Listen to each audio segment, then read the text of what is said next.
Lalu kemudian dikatakan, waspadalah, ujilah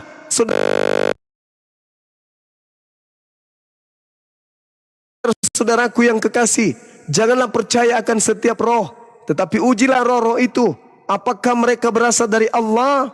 Sebab banyak nabi-nabi palsu yang telah muncul dan pergi ke seluruh dunia. Saya ulang.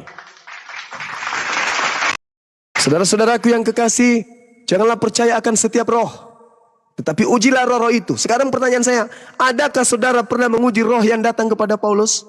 Akulah Yesus yang kau aniaya. Pernah uji roh itu? Atau Anda hanya percaya saja? Karena roh palsu akan datang kepada nabi palsu. Kalau roh yang datang adalah roh palsu, bukan dari Allah, tapi dari iblis, maka yang didatangi itu menjadi apa? Menjadi nabi palsu. Sejak kapan Yesus muncul dengan hanya suara saja dan dengan hanya cahaya? Bahkan Yesus mengatakan dalam Lukas 10 nomor 18, aku Yesus berkata, aku melihat iblis datang, jatuh, turun dari langit berupa cahaya. Yang datang kepada Paulus berupa apa? Berupa cahaya. Sedangkan malaikat berkata dalam Kisah Para Rasul 1 nomor 11, apa kata iblis? Yesus, apa kata malaikat? Yesus yang kalian lihat terangkat ke langit akan datang kedua kalinya ke bumi ini, sama seperti engkau melihat dia ke langit. Coba. Dan sekarang kalau Anda bertanya kepada diri Anda datang kepada saya kawan, menangis Anda, menangis. Semua, terima kasih Bang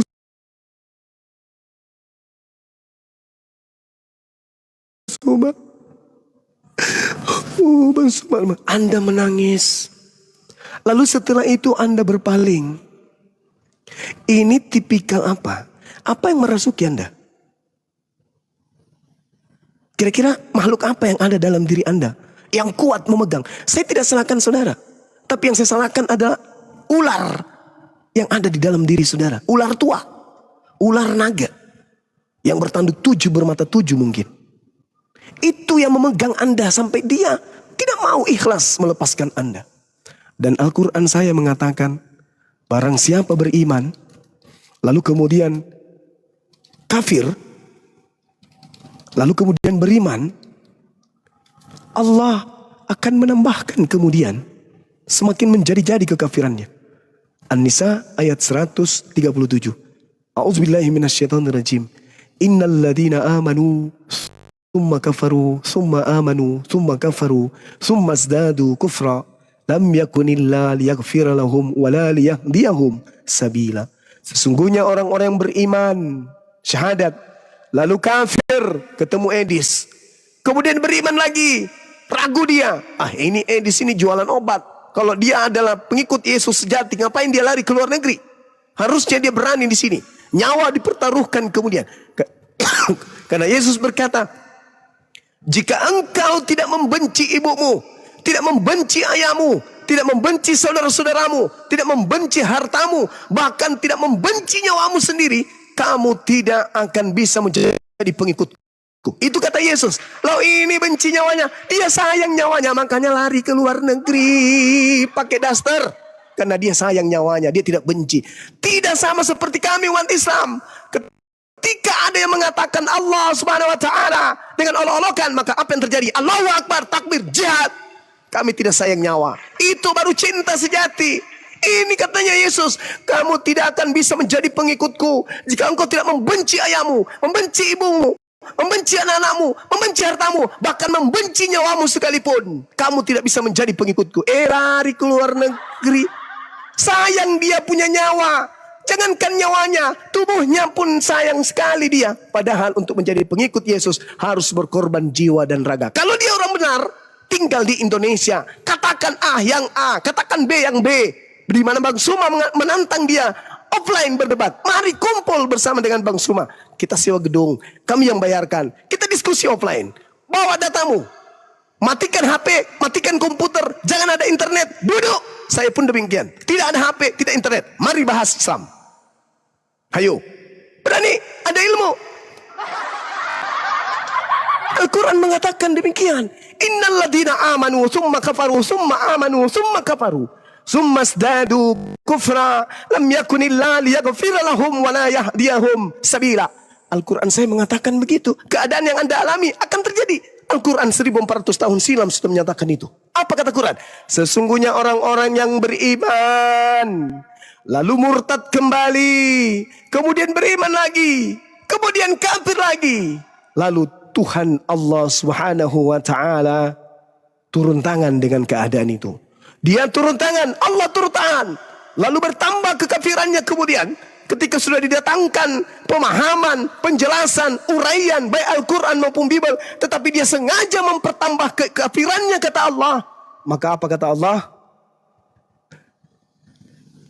Allah tidak akan mengampuni mereka dan tidak pula menunjukkan kepada mereka jalan yang lurus. Masalahnya, kami tidak bisa memaksa saudara. La ikraha fiddin wa qulil haqqu min rabbikum, kata Allah. Kebenaran itu sudah aku tumpahkan semuanya. Yang mau beriman, tafadhal silakan. Yang tidak mau beriman juga tak apa. Tapi ingat, ada hari pembalasan. Di dalam pengajaran Yesus sendiri pun mengatakan, di dalam Yohanes 2, apa kata Yesus? Yohanes 5 nomor 29, apa kata beliau? Manusia akan dibangkitkan untuk dihakimi berdasarkan perbuatannya masing-masing. Oke, saudara, kembali lagi kepada poin penyesat yang datang setelah Yesus, bukan Nabi Muhammad.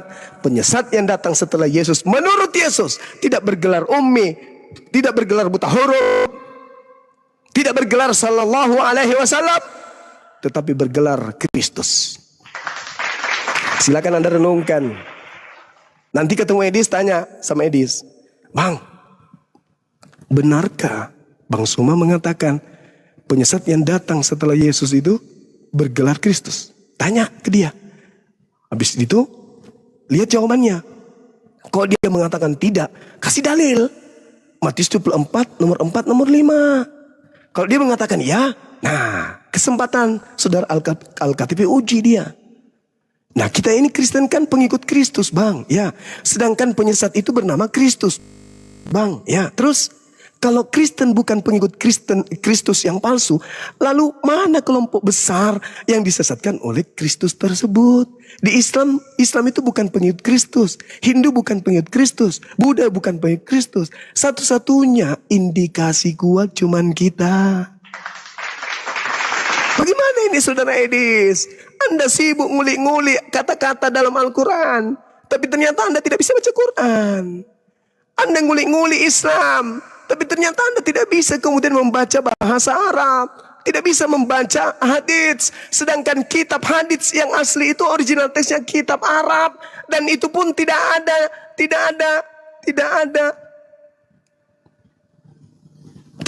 tanda baca, tidak ada harakatnya. Bisa Edis baca? Ngapain? Kita kan orang Indonesia, baca bahasa Indonesia. Nah, itu tipikal iblis itu kayak gitu.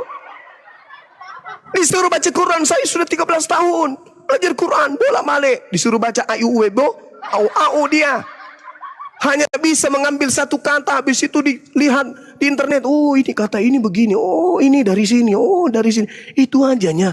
Sedangkan orang Islam itu dari usia 3 tahun sudah mengkaji Quran dan tidak membuat mereka menjauh dari Quran. Justru Kristen menjauh dari Bible. Apa buktinya? Yesus bahasa Ibrani, Bible bahasa Yunani. Orang Kristen Indonesia berapa persen yang bisa bahasa Yunani membaca Bible? Indek narakepeng. Nah itu dia saudaraku. Jadi sekali lagi saya mau izin ibadah. Saya bukan mau mendoktrin Anda, enggak. Tapi tolong kata per kata pesan yang saya sampaikan Anda terima. Lalu kemudian Anda telaah. Ingat saudara, ketika kita sudah selangkah ditinggal oleh yang mengantar jenazah kita dari alam kubur, kita tak ada pilihan. Saya mau Islam dulu deh. Saya mau Kristen lagi. Enggak.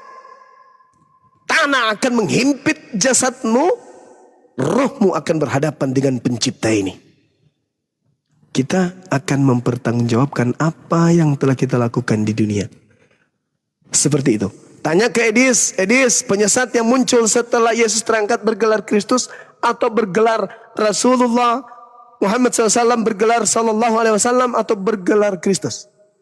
Kalau bergelar Kristus, Kristen berarti yang harus diselidiki. Kalau kita ini penyidik, maka Kristen yang harus diselidiki. Benarkah Kristen ini pengikut Kristus yang penyesat itu? Kalau Islam sudah jelas tidak. Karena Islam bukan pengikut Kristus. Saya kira begitu saudaraku. Terima kasih banyak guru-guru saya di sini. Mohon maaf saya kepanjangan. Itulah saya meskipun dalam suara serak. Karena semangat ini kemudian giro ini untuk menyelamatkan saudara kita. Wujud kasih sayang kita kepada mereka. Karena ingat. Kepengahan. Kesombongan. Keangkuhan.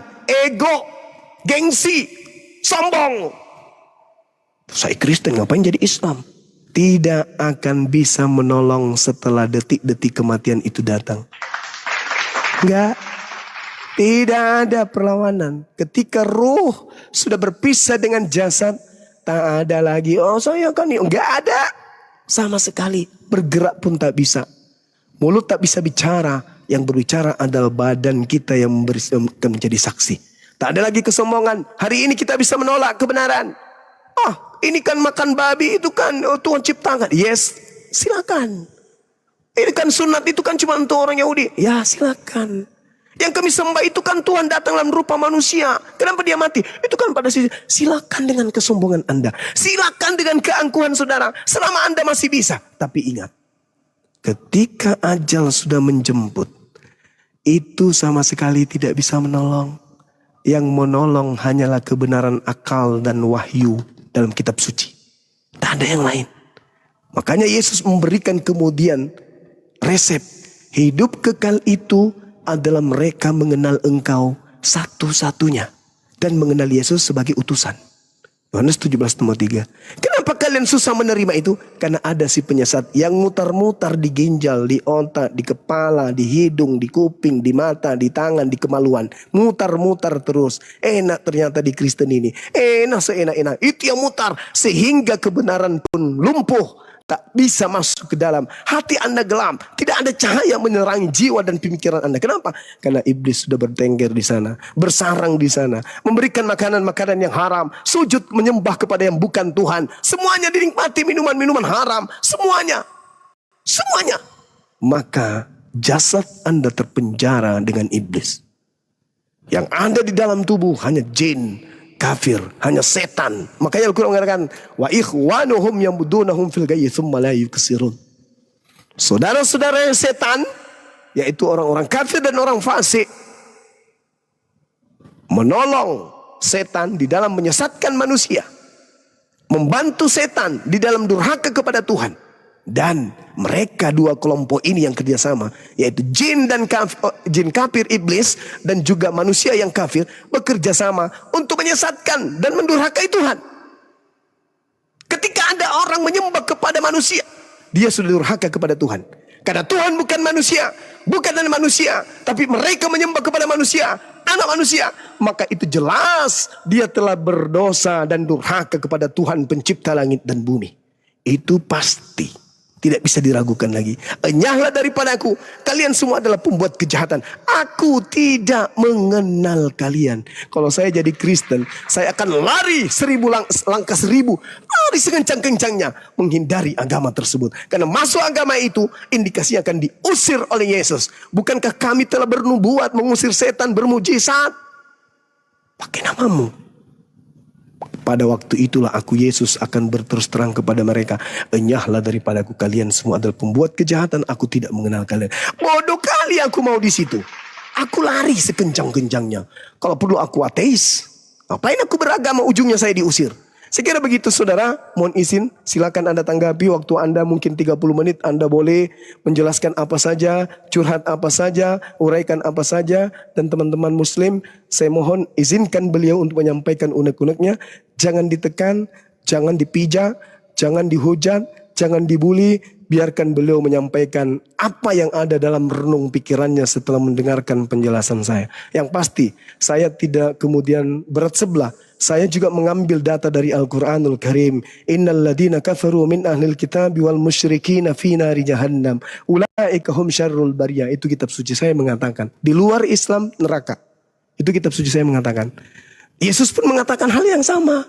Waspadalah kepada penyesat yang datang kepadamu dengan memakai namaku dan berkata akulah Kristus. Kristen di mana posisinya?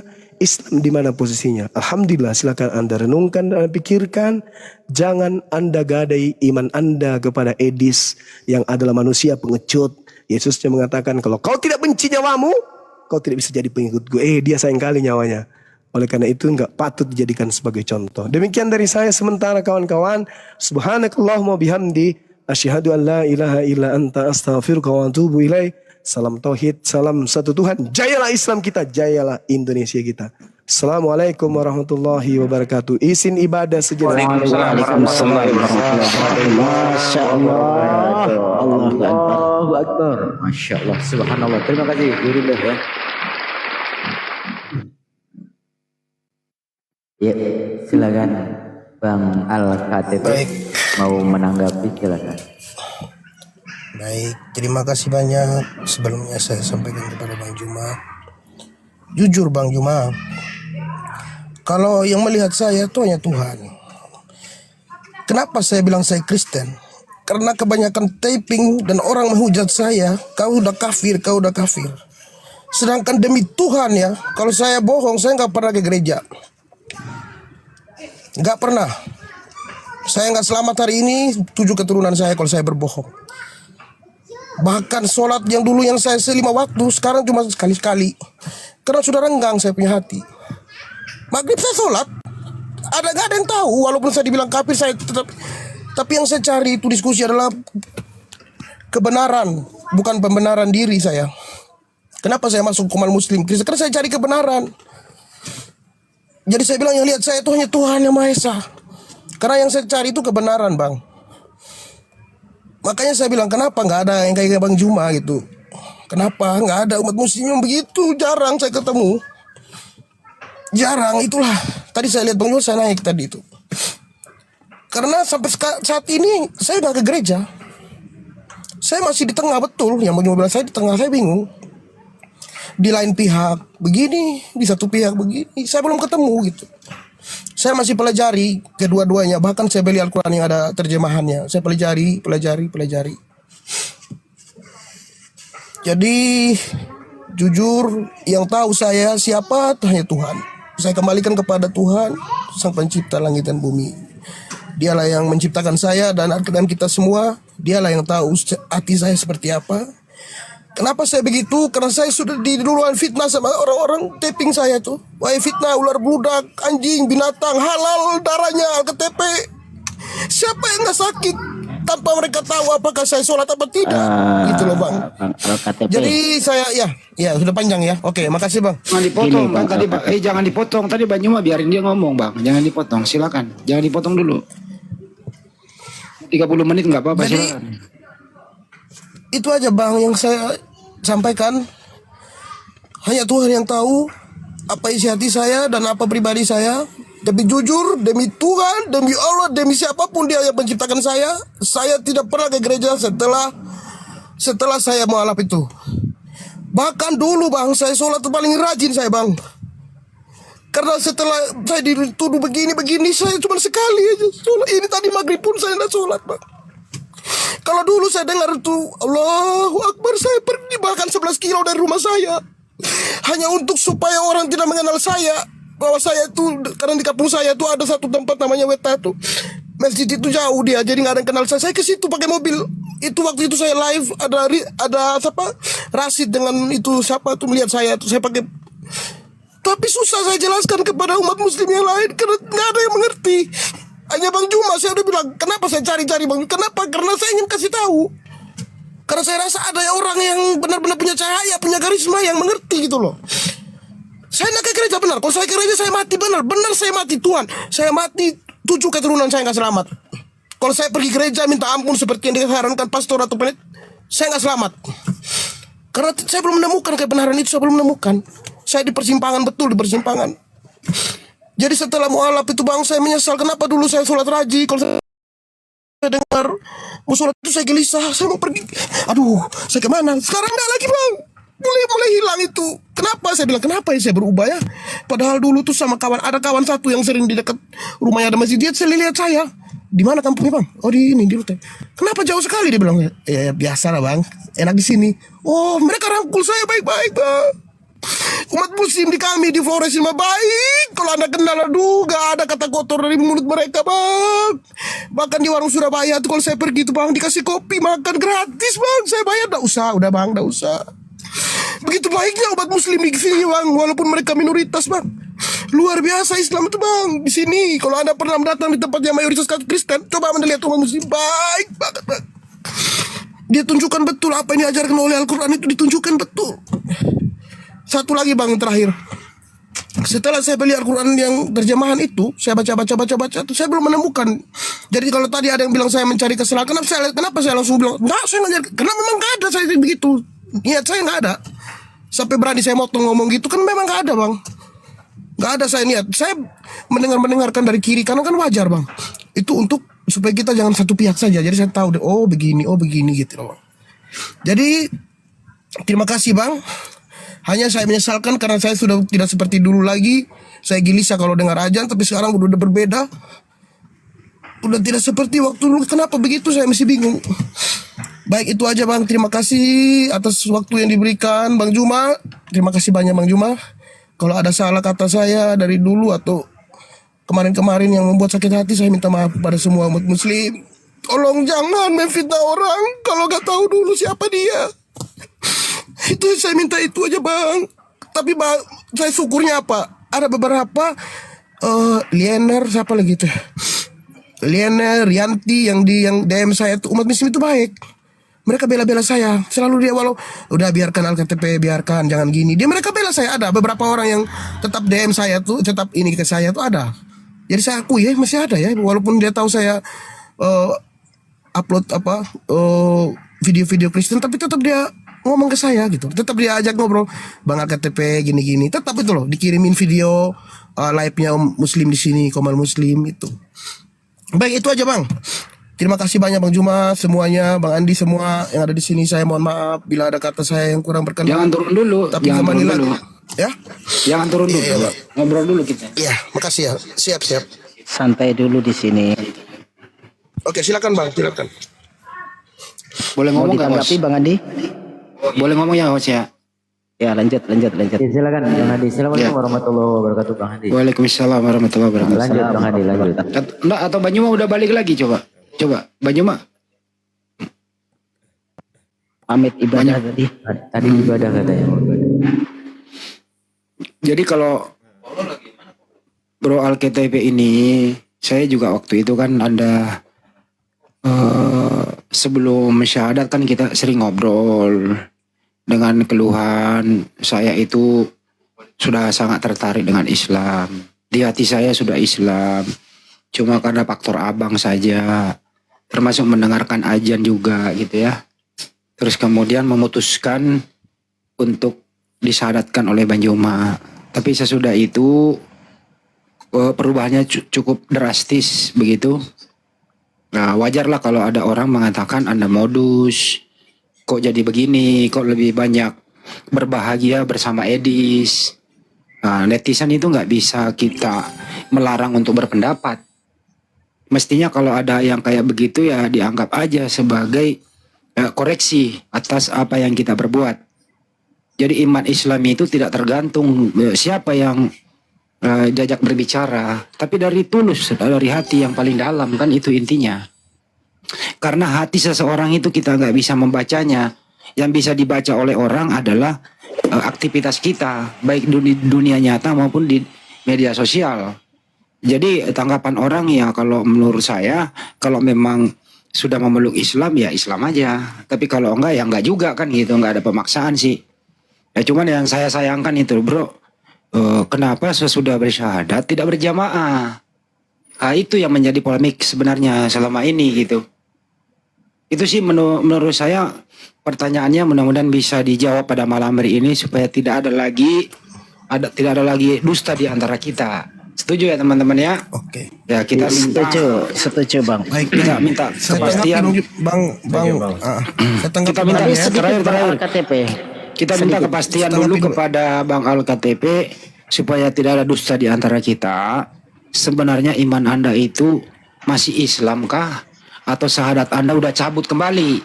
Gak ada masalah kok kita itu. Itu aja sih. Terima kasih. Lanjut.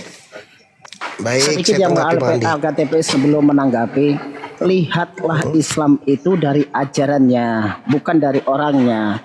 Tentang orang-orang seperti tidak melakukan sholat, kalau Anda melihat dari orangnya, ya kan? Harusnya Anda itu bertanya dalam diri Anda, ajaran Islam apa tidak mengajarkan sholat? Sedangkan kita tahu semua sholat itu ada yang wajib. Nah, kalau ada orang yang tidak melakukan, berarti itu bukan ajarannya tetapi adalah orangnya. Sama dengan seperti ini.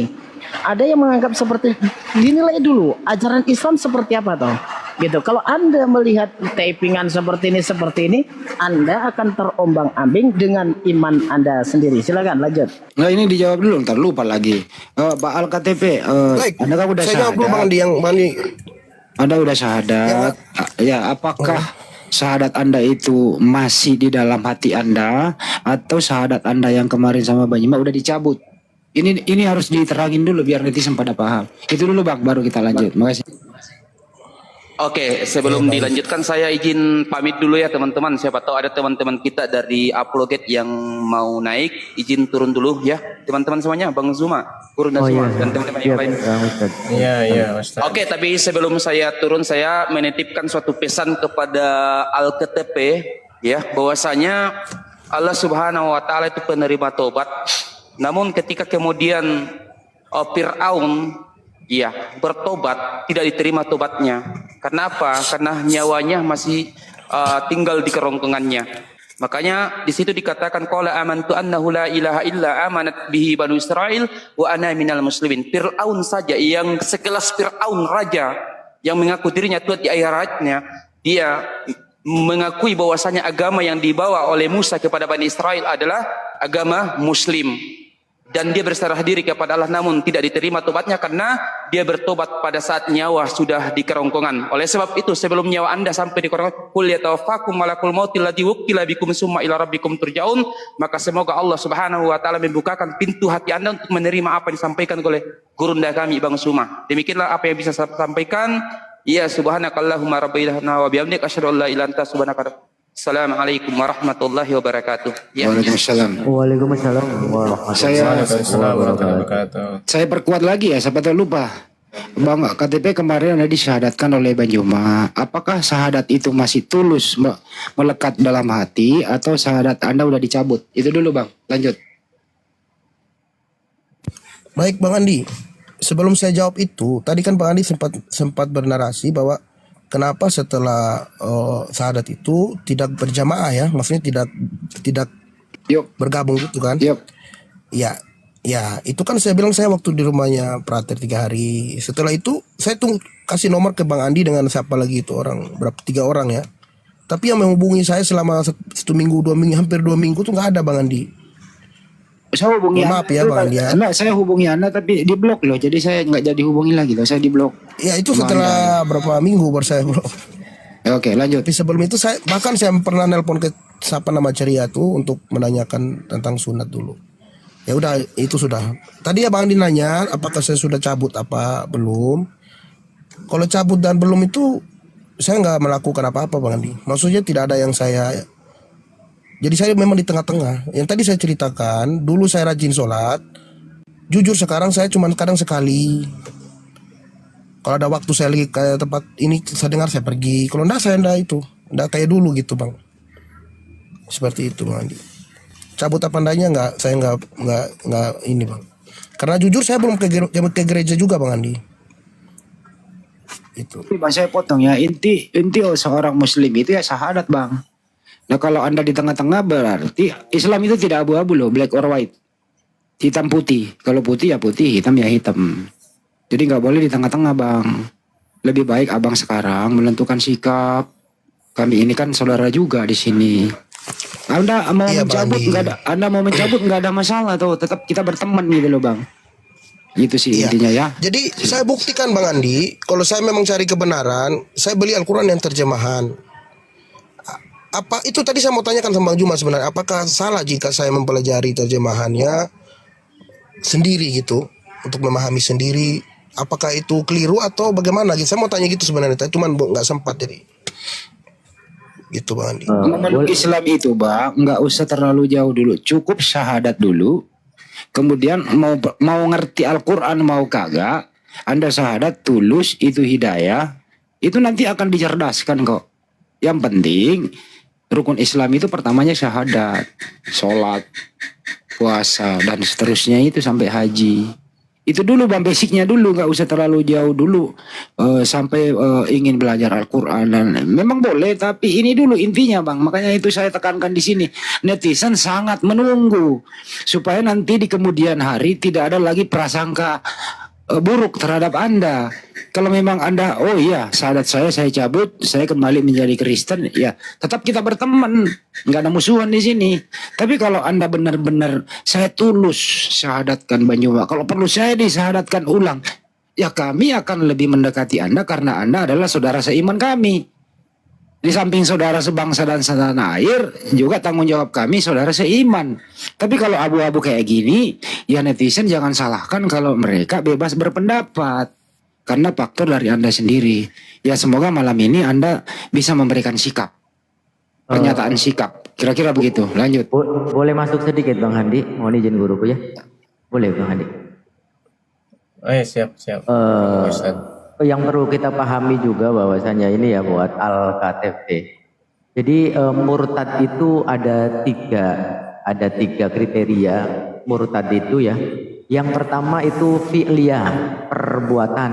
Jadi ya, dia mengucapkan saya muslim, kemudian juga di hatinya yakin, tetapi perbuatannya itu selalu melakukan yang menyekutukan kepada Allah. Kemudian juga perbuatannya itu tidak sesuai dengan keislaman. Itu kemudian yang kedua adalah qauliyah, artinya ucapan.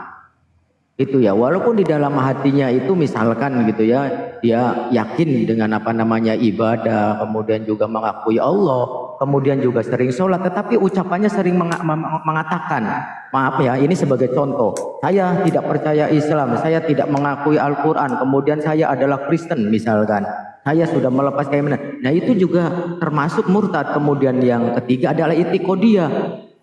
Ucapannya saya muslim, saya Islam, kemudian dia sholat, tetapi di hatinya itu tidak meyakini tentang keislaman, tentang Allah, tentang Rasulan Kanjeng Nabi Muhammad SAW dan juga ajarannya. Jadi di antara tiga kriteria tersebut ada apa belum? Sudah ada apa tidak? Kalau sudah ada berarti Anda kalau misalkan mau Islam lagi harus bersyahadat, karena itu sudah termasuk daripada murtad.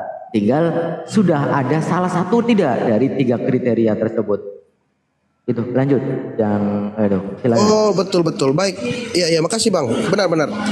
Kalau yang Abang sampaikan tadi itu betul, karena ada salah satu, yaitu yang kedua tadi yang Abang sampaikan, bahwa saya bilang saya sudah Kristen kan. Saya pernah mengatakan itu. Karena tapi faktor yang mendorong saya begitu karena banyaknya fitnaan apa segala macam. Tapi saya tidak menyalahkan ini ya, saya cuma bercerita. Yang saya rasakan bahwa saya dibilang darah yang alkohol itu ya apa segala macam, itu yang mendorong saya kemarin, sehingga ya saya udah saya gituin Bang. Berarti udah ada salah satu tuh. Dan satu lagi Bang Al-KTP, untuk mempelajari Al-Quran tidak bisa belajar sendiri ya. Tidak bisa belajar sendiri. Abang Al-Misi biji saya potong, bukan itu intinya sebenarnya. Kita ini pengen tahu dulu ini Al-KTP saudara kita ini mau kemana. Dia mau kafir atau dia mau beriman? Ini dulu Bang, jangan dijajal dulu ilmu Islam. Kita udah syahadat nih, kita pengen tahu hari ini kita mau buka. Kalau udah bener-bener jati dirinya wajahnya, supaya netizen di luar sana menilainya nggak fitnah. Itu dulu gitu loh. Kita ini menghindari saudara-saudara kita di luar sana fitnah terhadap KTP. Jadi untuk menghindari fitnah pendapat yang macam-macam kepada saudara kita Al-KTP, malam ini dia harus memutuskan apakah dia kafir atau dia beriman. Itu dulu Bang. Kalau udah ada sikap dari beliau ini baru masuk ke dalam apa yang perlu kita bantu. Jangan dibantu dulu bang. Bagaimana mau membantu, pintu masuknya nggak ada. Oke, nggak bisa kita membantu orang kalau gejala awalnya kita nggak tahu. Sekarang kita mau tahu gejala awal apa. Dia beriman atau kafir. Ini dulu.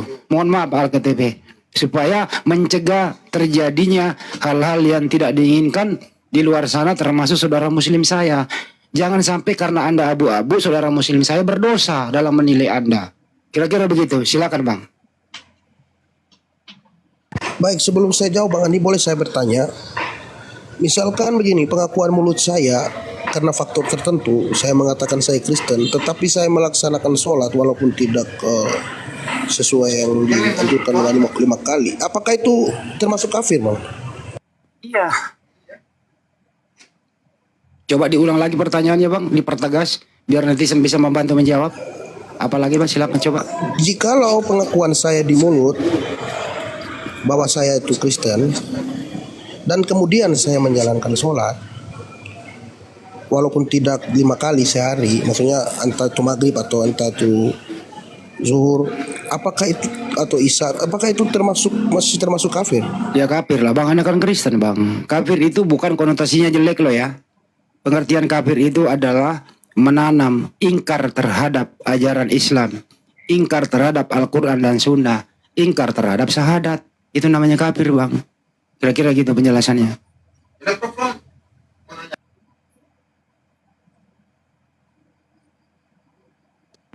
Itu arti kafir bang. Saya masih bingung Bang Andi. Dia tentuin sikap dong bang, supaya jangan gara-gara abang, saudara muslim saya ini berdosa memfitnah abang.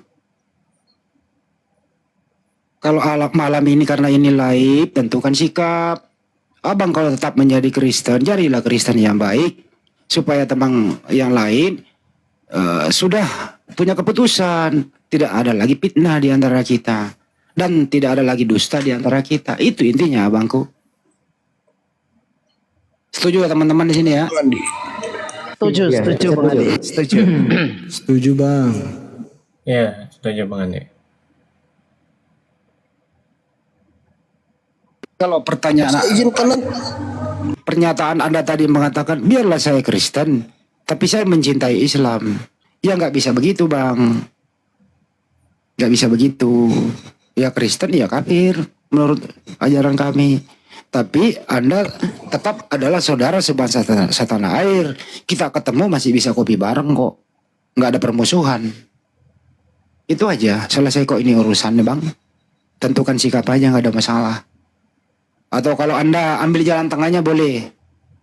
Kasih saya waktu 1 kali 24 jam untuk berpikir, yang ada masalah. Saya mau mencabut. Saya mau mencabut. Karena ini menyangkut gini loh bang. Kenapa umat Islam marah ke abang? Anda datang menangis-nangis. Bang Juma menjadi korban mensyahadatkan Anda. Tahu sendiri Bang Juma adalah panglima kami. Adik saya sendiri, dia adalah panutan Panglima Apologet Islam Indonesia. Tapi sesudah itu abang bergerilya di tempat lain. Artinya apa? Semua pendukung Bang Juma kecewa kepada Anda. Kalau Bang Juma mungkin bisa maklumi, tapi pendukung nggak bisa ditahan bang. Mereka bebas.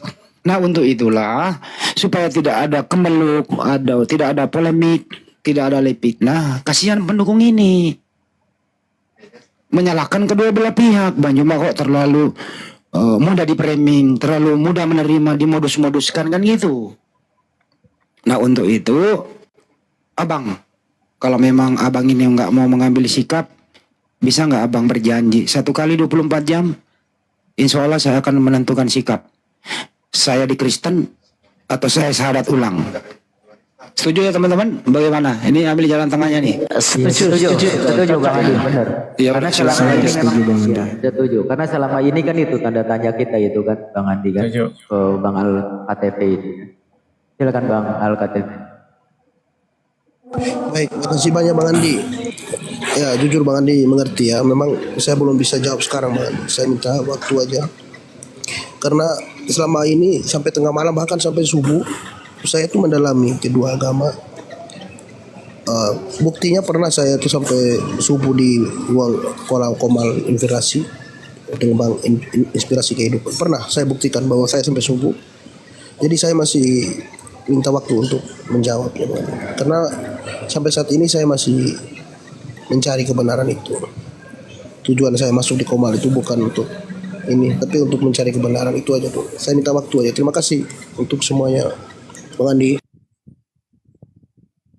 Boleh pertegas Anda sebenarnya ini tujuan ke Edis itu apa sih? Sering ngobrol sama Edis, tujuannya apa? Mencari ilmu kah atau ingin berkongsi sama Edis atau satu aliran atau satu tujuan bahwa Edis kan termasuk penista ya? Ingin berguru sama Edis atau ingin masuk bahwa saya ingin juga sama Edis menista Islam? Yang mana yang Anda pegang di sana? Saya ralat dulu Bang Andi. Tadi kan Bang Andi katakan sering berbincang dengan Bang Edis. Jujur saya sekali aja. Silakan tanya Bang Edis atau mungkin cari videonya. Hanya sekali yang dulu pertama sekali saya masuk di Komal Bang Edis. Setelah itu tidak pernah saya masuk. Tapi saya mau Kalau minta nyimak pernah, lewat nyimak pernah. Waktu dia sama Ustadz apa? Berdebat sama Ustadz Wafi kalau nggak salah. Itu saya nyimak, saya ikutin. Tapi kalau saya masuk berdebat ngobrol dengan Bang Edis dua kali, sorry maaf 2 kali Bang. Pertama yang di mobil waktu saya lagi ini di luar. Ketiga saya di kamar. Yang kedua di kamar. Waktu dia bilang dia mengundang saya untuk berbicara, iya 2 kali Bang Andi, maaf, mohon maaf, 2 kali aja. Setelah itu nggak pernah lagi. apa sih menurut Anda Edis itu? Menurut Anda apa gitu? Punya ilmu? Menurut Anda nih, saya minta pendapat. Anda kan bisa berpendapat dong terhadap orang lain. Menurut Anda Edis seperti apa? Kalau menurut saya nyimak, saya nonton dia itu kalau dia lagi berdebat sama kayak Ustadz Wafi. Sampai selesai saya ikutin Bang. Di situ saya cari kebenaran. Karena kan kedua belah pihak. Kalau nggak percaya coba lihat video, ada pernah berdebat sama sama Ustadz Wafi itu pernah. Bahkan berkali-kali itu saya nonton terus. Bang. Dan tujuan saya nonton itu hanya untuk mendengar dari Bang Ustadz Wafi, mendengar dari pendapat dan komentar apa?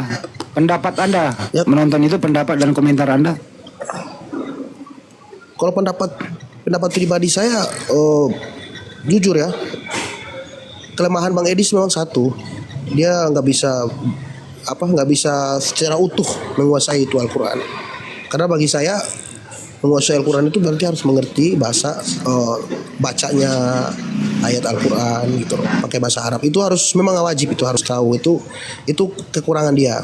Jadi kalau untuk dia bernarasi kan makanya bisa dipatahkan kadang sama Ustadz Wafi karena dia kalah argumen karena memang belum bisa berbahasa Arab itu. Jadi itu kekurangan dia kalau saya lihat. Oke. Antum Anda tahu Edis itu Kristen model apa? Denomnya apa? Tahu nggak?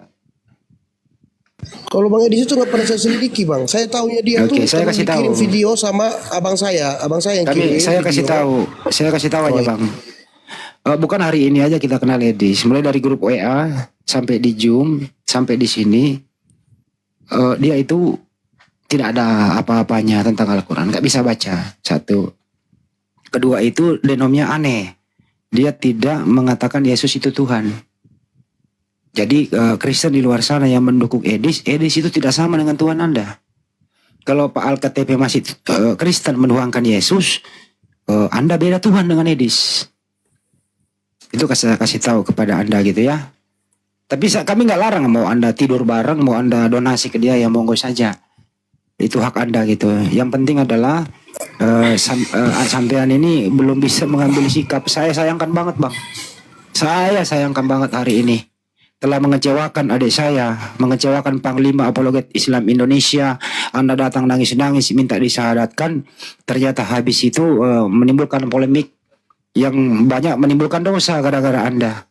Biasanya orang kalau sudah syahadat itu berjamaah, terus menghubungi kita, apa keluhannya, perlu kita bantu, karena ada zakat 2,5% untuk Anda.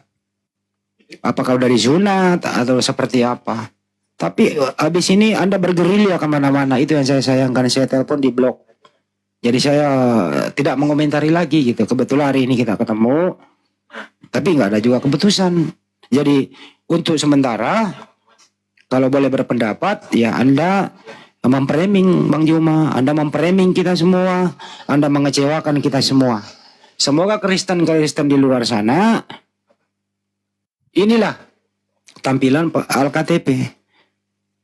Mualaf atau syahadat hanya berpura-pura, keputusan sementara. Ini bukan salah kami. Oh, tidak pura-pura Tapi- Bang Andi. Gimana? Saya tidak berpura-pura. Kalau tidak berpura-pura Hanya saya berarti minta Anda serius waktu. dong. Iya, saya masih pelajari Bang Andi. Kalau untuk berpura-pura saya nggak ada. Saya sudah bilang tadi 7 keturunan. Kalau saya memang punya niat seperti itu, saya berani bersumpah saya nggak selamat. Benar, saya nggak akan selamat.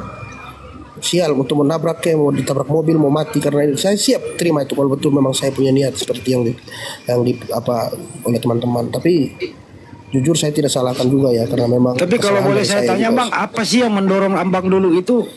Apa yang mendorong Anda dulu itu datang ke Banjuma untuk minta disyahadatkan?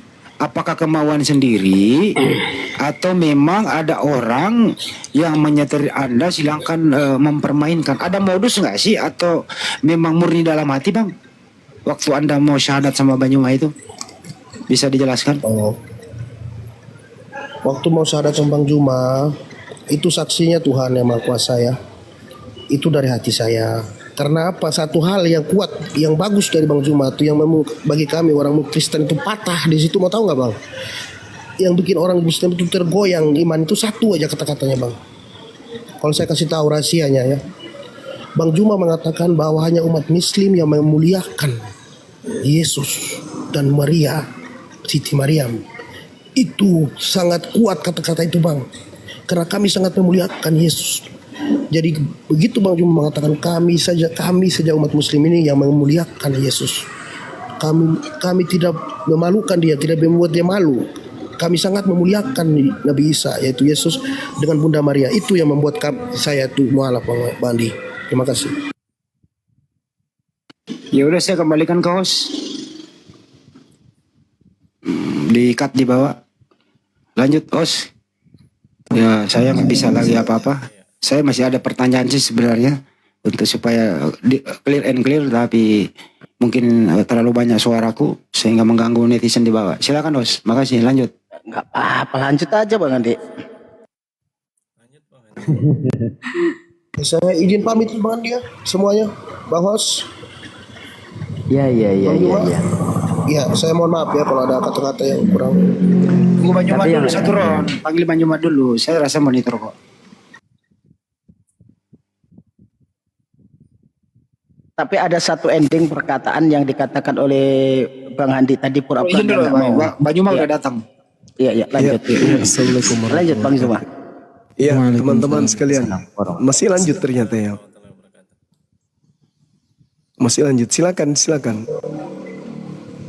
Masih Ini loh, lanjut. Bang Juma. ini loh tadi saya pertegas Banyuma kepada dia bahwa apa motivasinya dulu Anda datang menangis untuk disyaratkan Banyuma, motivasinya apa?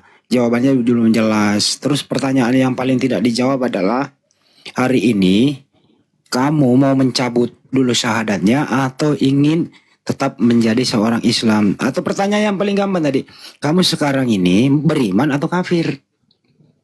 Diberi minta waktu 1 kali 24 jam menjawab. Itu Banyuma kira-kira. Boleh saya tambahin dikit Bang Juma? Iya, silakan Bang, silakan. Jadi gini Bang Juma. Saya mau bertanya, seandainya di mulut saya berkata, ya saya sudah Kristen, tapi saya tidak beribadah ke gereja, tidak melaksanakannya. Saya hanya mengatakan di mulut karena faktor dan lain sebagainya. Tetapi malah saya itu tetap sholat walaupun tidak seperti dulu. Saya hanya cuma kadang maghrib, kadang isya, kadang sekali-kali. Apakah itu sudah tergolong saya mencabut syahadat seperti yang diminta Bang Andi tadi? Itu Bang Juma, makasih. Ya, sebenarnya Islam, Muslim, dan saudara-saudara di luar Islam itu dilihat dari perilaku. Karena Islam itu ketika bertauhid tidak hanya ungkapan mulut saja, tetapi harus diimplementasikan dengan perbuatan, dan perbuatan ini harus diikhlaskan dengan hati. Itu Islam itu. Jadi kalau ada orang mengaku dirinya Islam, tetapi kemudian dia tidak menjalankan syariat Islam, maka dia jatuh-jatuhnya mendekati kemunafikan. Sebaliknya, ada orang mengaku kafir, tetapi menjalankan syariat Islam, juga itu menyalahi. Kenapa menyalahi? Karena persaksian itu artinya, aku bersaksi tiada Tuhan selain Allah. Berarti tak ada lagi yang kita peduli yang lain.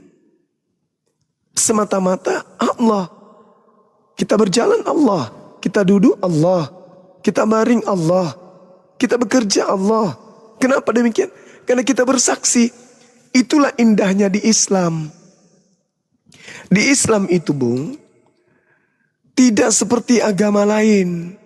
Mereka mencari Tuhan, mencari objek Tuhan. Kalau di Islam kagak. Karena Allah membaca hati. Allah mengerti, Allah paham kemudian apa yang tertulis di dalam hati manusia. Al-Quran menarasikan itu. Surah Qaf ayat 16. Walaqad khalaqnal insan wa na'lamu ma tuwaswisu bihi nafsuh. Dan sungguh aku telah menciptakan manusia dan aku mengetahui apa yang dibisikkan oleh hatinya. Nah, kalau hati ini benar-benar beriman kepada Allah, maka jasad ini akan terpanggil untuk melangkah kepada ketaatan untuk beribadah. Jadi cerminan hati dalam Islam dapat terlihat dari perilaku manusia. Itu Al-Quran yang menarasikan itu. Walaqad khalaqnal insan. Jadi manusia yang sadar akan kesaksiannya. Aku bersaksi tiada Tuhan selain Allah. Dimanapun dia berada, dia tahu bahwa dia sadar. Dia menjadi saksi bahwa ketukan-ketukan, luapan-luapan, bisikan-bisikan, ocehan-ocehan, keluhan-keluhan, curhatan-curhatan yang muncul di hatinya, itu didengarkan oleh Allah. Anallaha sami. Sesungguhnya Allah itu maha mendengar. Jadi kalau mulut berbicara saya bersyahadat, tetapi perbuatan tidak mencerminkan syahadat itu, jatuhnya kepada kemunafikan. Keluar dari kemunafikan, jatuhnya kepada kezoliman. Orang zolim sudah tahu Islam itu betul, sudah tahu imannya yang dulu itu salah, tetapi dia tetap saja kemudian tidak taat kepada ajaran Islam, maka dia jatuhnya zalim. Zalim itu apa? Mencelakai diri sendiri. Makanya umat Islam ini adalah perbuatan yang sangat-sangat umat Islam itu minta kepada Allah agar tidak masuk ke dalam golongan itu. Makanya setiap kami sholat, apa yang kami katakan? Waladdallin. Itu bukan dari kelompok orang yang sesat. Siapa yang sesat ini? Orang yang zalim. Siratal ladzina an'amta alaihim ghairil maghdub alaihim waladdallin. Kami umat Islam setiap ibadah minta ditunjukkan kepada jalan orang-orang yang diberi nikmat keselamatan kepadanya, dan minta dilindungi agar jangan diberikan jalan mereka yang dimurkai oleh Allah, dan bukan pula jalan orang yang sesat, yaitu orang yang zalim. Orang yang zalim sudah tahu kebenaran, aspek Al-Qur'annya menguraikan, aspek Bibalnya juga menguraikan, tapi tetap saja dalam keadaan seperti itu kawan, maka itu zalim. Dan orang zalim itu tempatnya di neraka. Itu zalim itu. Ini sama halnya ketika Anda berbicara, Bang Suma, bolehkah tidak saya mengaku bahwa bara api itu panas, tetapi saya tetap aja pegang setiap saat, boleh enggak? Itu zalim. Itu zalim namanya. Jadi ketika Anda mengatakan asyhadu an la ilaha illallah, aku bersaksi tiada Tuhan selain Allah, maka persaksian itu harus dibuktikan dengan perbuatan. Kalau mulut mengatakan, aku bersaksi tiada Tuhan selain Allah. Lalu kemudian perintahnya, salat. Aqimis salah. Tapi kita tidak menguliakan salat. Berarti kita ingkar terhadap kesaksian. Saya bersaksi bahwa ketika saya makan, saya kenyang dan tidak lapar. Anda sudah lapar, tapi Anda tidak makan. Berarti Anda menyalahi saksi. Seperti itu kawan. Jadi di Islam itu tak ada abu-abu. Makanya disebut Muslim orang Islam itu. Apa itu Muslim? Orang yang berserah diri kepada aturan mainnya pencipta langit dan bumi. Itu Muslim. Orang tua memberi aturan. Kenapa orang tua memberi aturan? Supaya anak-anaknya tidak celaka. Supaya anak-anaknya tahu yang baik, tahu yang buruk, mana yang harus mereka lakukan, mana yang tidak harus. Kalau orang tua kita saja yang tidak memiliki sifat maha kasih, memberikan aturan kepada kita, apatah lagi Allah yang maha kasih, pasti memberikan aturan. Tidak mungkin Tuhan membiarkan kita yatim di atas muka bumi ini, gak mungkin. Tuhan pasti memberikan petunjuk. Ini loh petunjuk aku utus pada zaman Musa, nabiku Musa. Ku utus pada zamannya nabiku Isa, ku utus Isa. Zaman akhir, aku utus nabiku baginda Rasulullah Muhammad sallallahu alaihi wasallam litubayyina linnasi, untuk seluruh umat manusia. Ya untuk Anda, untuk saya, untuk mereka. Itu. Tapi kalau Anda mengatakan bagaimana Bang Zuma? Saya mengatakan diri saya ini murtad, tapi saya masih beribadah. Itu namanya zalim. Gak boleh abu-abu kawan. Makanya Al-Quran mengatakan wa qulil haqqu mir rabbikum. Kebenaran itu sudah ada. Yang mau beriman silakan. Yang tidak mau beriman juga silakan. Tidak ada paksaan. Jadi jangan oleh karena Bang Suma Anda memaksakan untuk beriman. Jangan. Jangan karena Anda malu kepada manusia, Anda kemudian memaksakan diri Anda untuk beriman ke Islam. Jangan. Jangan. Tapi harus karena Allah. Harus kesadaran sendiri. Ingat Bung, kita datang oleh kehendak Allah. Kita datang tidak pernah negosiasi. Ya Rabb, ya penciptaku, ciptakan aku di tahun ini, di kandungan seorang ibu, dari seorang ayah di tahun ini, pekerjaannya ini. Jadikan aku berjenis kelamin perempuan, jenis kelamin laki-laki. Tidak pernah kita nego. Innama amruhu ita arada syai'an ayyakula lahu kun fayakun. Aku Tuhan menghendaki apapun jadi. Saya mau berkehendak kau lahir tahun sekian, laki-laki dari seorang wanita bernama ini, dari bapaknya. Saya mau, tak ada negosiasi. Kun fayakun, seketika jadi. Lalu kemudian kita ingin ingkar kepada beliau yang telah menciptakan kita. Hanya gara-gara kita disuruh sujud, kita nggak mau sujud. Padahal ad-dunya sijnul mu'minin wa jannatul kafir. Dunia ini adalah penjara bagi kita orang-orang mukmin dan surga bagi orang-orang kafir. Kenapa surga? Karena tak ada larangan. Semuanya halal, tak ada yang haram. Dia jadikan surga kehidupan sementara ini. Sementara orang beriman, orang-orang yang dikasihi Tuhan adalah mereka yang menundukkan, memenjarakan jasadnya demi untuk memuaskan dirinya nanti di hari kebangkitan. Menjadikan dunia ini sebagai penjara. Mau makan ini ada dalilnya haram. Mau minum ini ada dalilnya haram. Mau tidur ada dalilnya bangun, sholat. Orang yang tidak mau diatur oleh Tuhan namanya kafir. Orang yang tidak mau diatur orang tuanya anak durhaka. Itu intinya. Nah kalau saudara-saudara tidak ingin diatur oleh pencipta langit dan bumi, masuk ke agama Kristen. Masuk. Tak ada pencipta mengatakan tak ada pencipta mengatakan ibadah hari Minggu, nggak ada. Tidak ada pencipta mengatakan sembah anakku Yesus, nggak ada. Tidak ada pencipta mengatakan ikuti Paulus, tak ada. Imani perjanjian baru, tak ada. Aturan-aturan yang muncul dalam Kristen itu aturan yang dibuat-buat sendiri. Bukan firman Tuhan. Orang Kristen mana yang mau mengaku Lukas itu nabi? Enggak. Paulus itu nabi? Enggak. Markus itu nabi? Enggak, tak ada. Lalu dari mana aturan-aturan main di Kristen? Dari orang-orang tadi. Penyesat-penyesat yang dikatakan oleh Yesus. Waspadalah kepada penyesat yang datang kepadamu dengan memakai namaku dan berkata, akulah dia. Bukan nabi diikutin. Bukan rasul. Bukan nabi diikutin. Tapi dianggap rasul. Sedangkan rasul itu adalah seibarat sarjana. Nabi itu adalah SMA. Tidak ada sarjana tanpa SMA. Tidak ada rasul tanpa melalui tangga nabi. Yang disebut nabi yang menerima firman dari Allah. Yang disebut rasul adalah nabi yang ditugaskan untuk menyampaikan firman yang diterima untuk dirinya dan untuk umatnya. Itu rasul. Rasul itu level tinggi.